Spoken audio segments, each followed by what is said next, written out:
ここの中が戦場だ。御霊によって生きなさい。そうすれば肉の欲望は満たされません。ガラテヤ5章16節。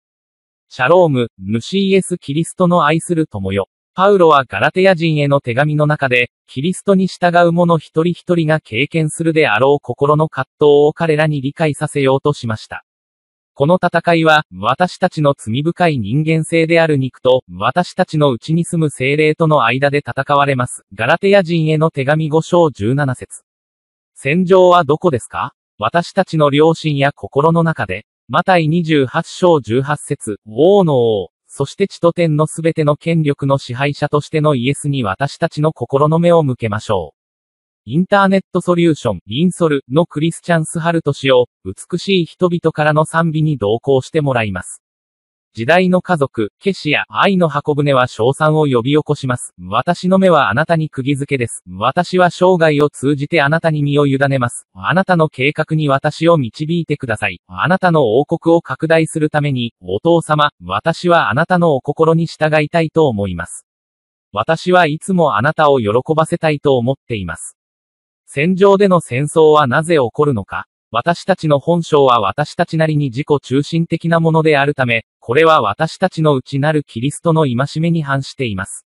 最後に、私たちはしばしば神のご意志ではなく、自分自身の欲望に従います。ガラテヤ人への手紙5節17 2024年12月13日金曜日、15時頃、友人の ACH さんが私の家を訪れました。彼は神から素晴らしい祝福を受けたばかりだと証言しました。彼は目を輝かせながら、祝福はお金や他のものの形で私たちの心の中にあることが多いと語った。途方もない祝福が問題の形で現れたことが判明。ACH さん、すぐにガス DUR の祝福の言葉を思い出してください。世界には問題が2つだけあります。まず、解決できる問題があるので、心の負担になる必要はありません。いずれにしても解決できるので、考える必要はありません。第2に、問題は解決できません。心に負担をかける必要はありませんが、いずれにしても解決することはできません。ACH 氏との出会いは感謝の気持ちでいっぱいでした。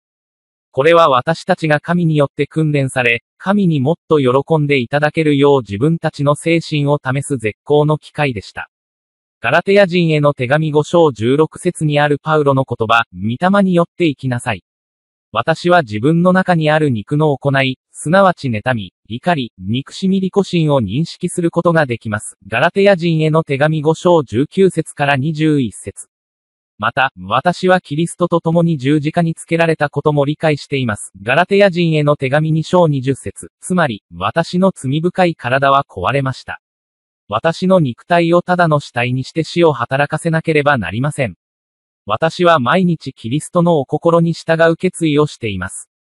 失敗することもありますが、悔い改めによって聖霊と共に歩むことができます。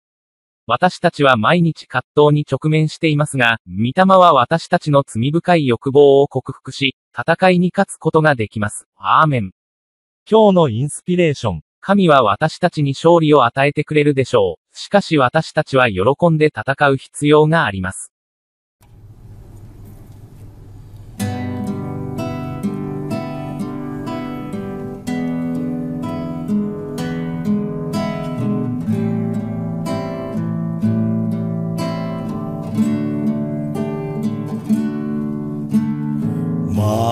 Mataku tertuju padamu, segenap hidupku ku serahkan padamu. Bimbing aku masuk rencanamu, untuk membesarkan kerajaanmu.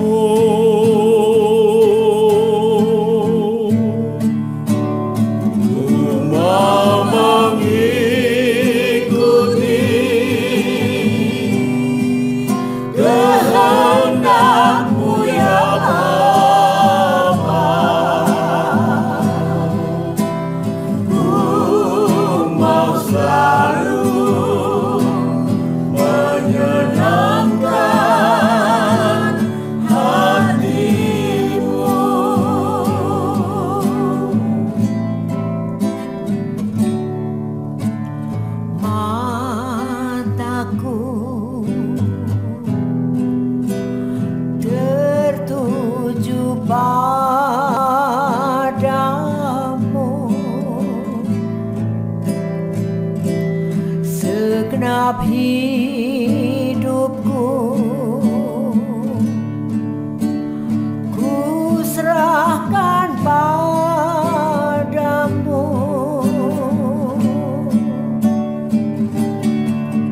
Bimbing aku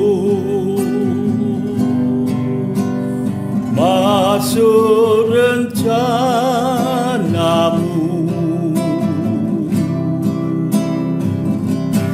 untuk membesarkan